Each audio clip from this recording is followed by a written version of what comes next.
Hello, welcome back to the YouTube channel of Bethel Evangelical Free Church Hanley. I'm Pastor Gervais Charnley. This is another historic church in Rutland. This is the church of St. Peter, Empingham. And this is mostly 13th century.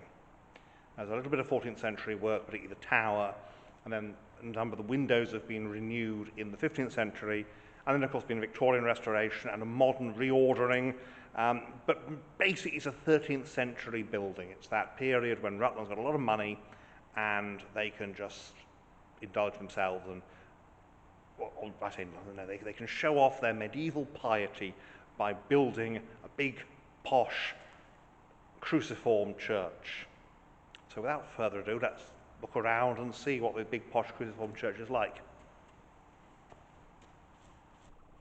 As usual, then we start at the west end. You can see that it's been thoroughly reordered. All the pews have been taken out. The pews were only put in the 1890s. They've all been taken out and replaced with movable chairs so that it can be used as you see it now, set up. You've got tables for cafe church sort of thing, or coffee morning, that business. And these are useful things to have. The font is a Victorian imitation of a 14th century type that you can find, for example, at Exton, as we God willing, if this comes out of the Exton Church, will be there. We have the presentation of Christ in the temple as the window above the font, the baptistry window, if you will. The inside of the big south doors, which are bolted as you come in through the north. There is a south transept here, and that is now, as in so many cases, one of the vestries, the south one here.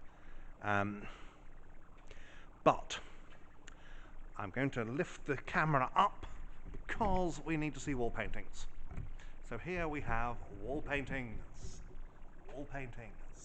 And this is a nice, probably 13th, 14th century set of wall paintings. You can see you've got the lines to imitate ashlar masonry, you've got the flowers, and you've got the figures in the window displays. And that is typical medieval wall painting setup, and it's really good to see, and it's a good thing I've got the camera on top of the tripod because I'm looking right over the vestry here. I suspect you can push aside a curtain lower down, but it's easy to do it this way, I think, at the moment. So that is very good. Here we go. And you can see here there's typically round openings, or these round columns rather, of the 13th century aisle.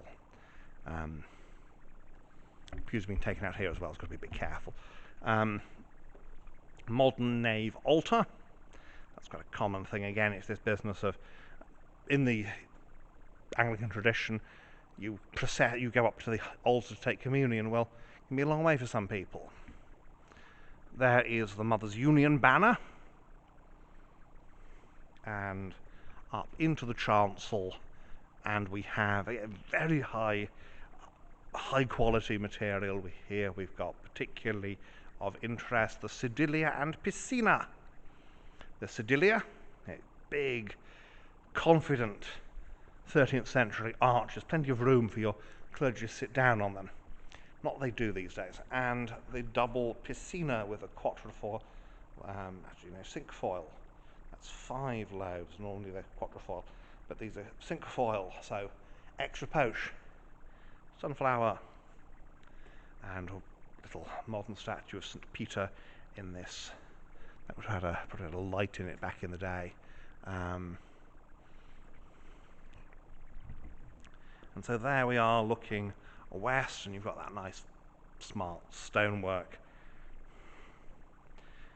Very little stained glass, which is always nice with these buildings because it really it opens them up. It makes you feel that they're big and spacious, which they are. And yes, originally they would have had stained glass, but they don't anymore, most of them. The pulpit is the top of a 3-decker, so there was a Georgian 3-decker here because that's a Georgian top. And the south transept. Now this is a nice character to it. You can see here a little bit of green. And there's the little war memorial. And here, this is a piscina, so there would have been a side altar here, and these are medieval tomb slabs. You can see here you've got this dragon at the bottom and the cross at the top, and it's the imagery is Christ's victory over Satan. And this one you've got a cross in there, and this one's a little bit green. There would have been a lot more green back in the day, I can tell you that. Opening up there, and of course that is before, well, we'll see. Yes. So it's a very simple cruciform structure. It's one of these ones where the cruciformity is we just stuck these things on the side. And here we have the actual memorials. You've got 4 men in the Second World War, and a lot more in the First. And Jesu Mercy says, yeah, this is a fairly high church. We have here a Georgian Royal Arms. You can tell it's Georgian because it's got the arms of Hanover in it. So that is the inside here at Empingham. So now we are outside here at Empingham. I apologise for the light, I can't do much about it, it's the sun.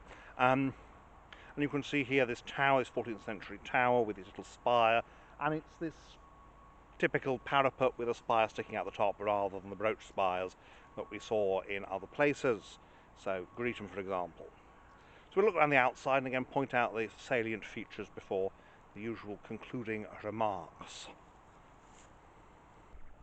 So Empingham, as we said before, the south side is normally the show front, as it were. That's the bit that's designed to be seen, and you can see the 13th century masonry. There's that transept sticking out there, and there's the porch,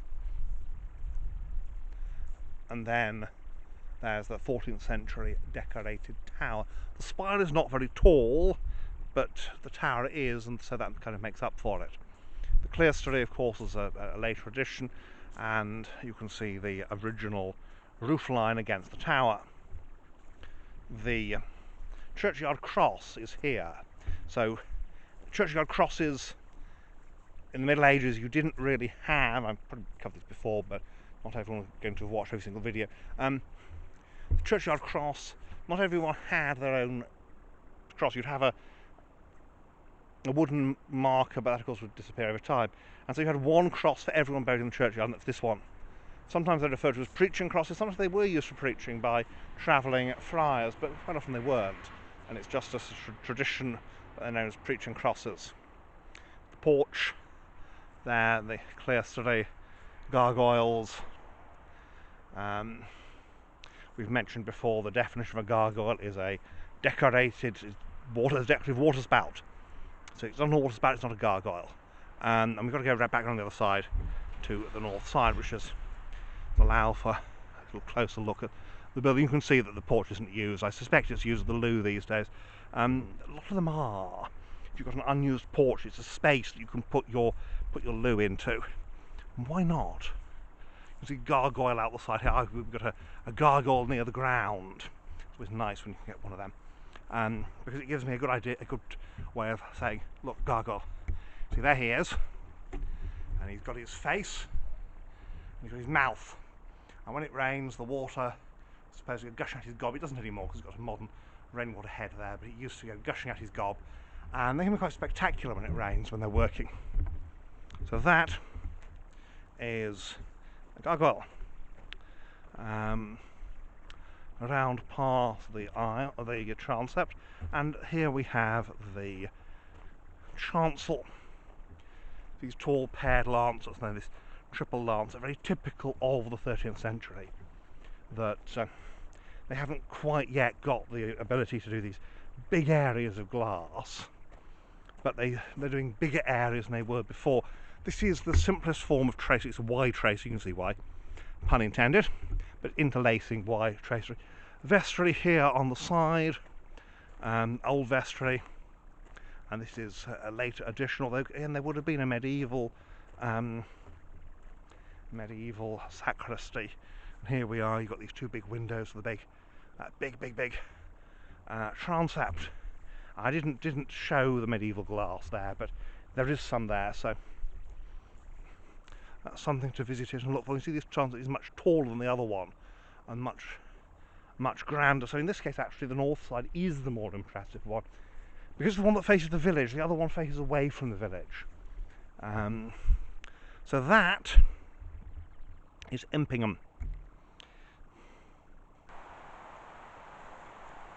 And so St Peter's, Empingham. Hope you enjoyed the video. I certainly enjoyed coming out here, and so thank you for watching, and may God bless you and keep you until next time.